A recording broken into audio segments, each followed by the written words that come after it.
उत्तराखंड के चमोली जनपद में 3 विधानसभा सीटें हैं। इनमें कर्णप्रयाग विधानसभा सीट भारतीय जनता पार्टी की पारंपरिक सीट रही है। इस सीट पर 3 बार भाजपा तो 1 बार कांग्रेस पार्टी जनादेश अपने पक्ष में करने में कामयाब रही है।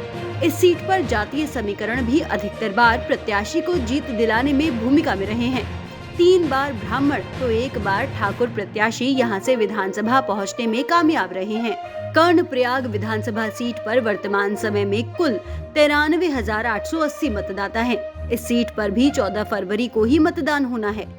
कर्णप्रयाग विधानसभा में उत्तराखंड की ग्रीष्मकालीन राजधानी गैरसैंण मौजूद होने के चलते इसे ऐतिहासिक विधानसभा का दर्जा भी प्राप्त है।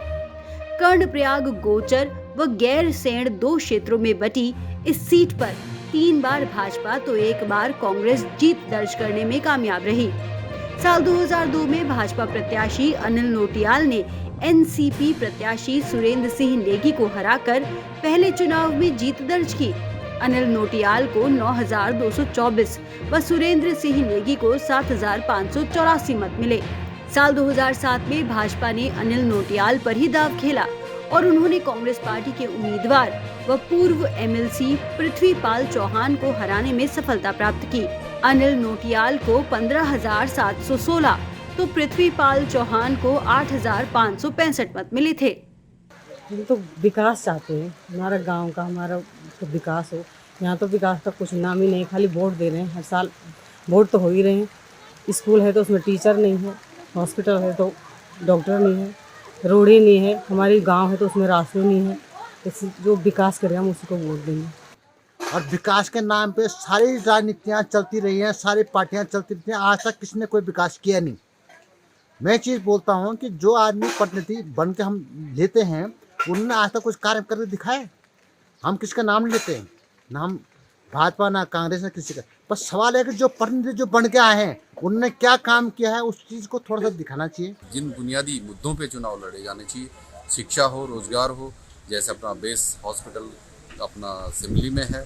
गैरसैंण में केवल ग्रीष्मकालीन राजधानी को लेकर के जो बात हुई, तो मैं ये मानता हूँ कि इन चीज़ों पे जो बुनियादी चीज़ें हैं जिन पे हमारे नेताओं को, जनप्रतिनिधियों को अपना ध्यान देना चाहिए, निश्चित रूप से अपना ध्यान देना चाहिए, तभी जाकर के सफल होगा। राज्य बनने के बाद साल 2012 में हुए तीसरे विधानसभा चुनाव में कांग्रेस ने पहली बार इस सीट से विधानसभा में अपनी उपस्थिति दर्ज कराई।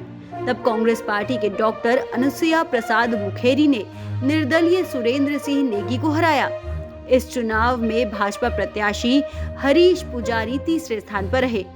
डॉक्टर अनुसुईया प्रसाद मुखेरी को 11,147 तो निर्दलीय सुरेंद्र सिंह नेगी को 10,920 मत मिले थे। 2017 में विधानसभा चुनावों में भाजपा ने फिर वापसी की। तब भाजपा प्रत्याशी सुरेंद्र सिंह नेगी ने कांग्रेस प्रत्याशी डॉक्टर अनुसुईया प्रसाद मुखेरी को हराया। सुरेंद्र सिंह नेगी को 28,169 व डॉक्टर अनुसुईया प्रसाद मुखेरी को 20,610 मत प्राप्त हुए। कर्णप्रयाग विधानसभा सीट के तेफना गांव में हूँ। इस सीट पर विकास एक बड़ा मुद्दा है। अभी भी सड़कें, स्वास्थ्य सेवाएं और गांव तक अन्य सुविधाएं पहुंचना बाकी है। हालांकि विधानसभा चुनाव में मतदान और मतगणना के बाद ही यह तय हो पाएगा कि मतदाताओं ने किस पर भरोसा जताया है। देवेंद्र रावत, दैनिक जागरण के लिए।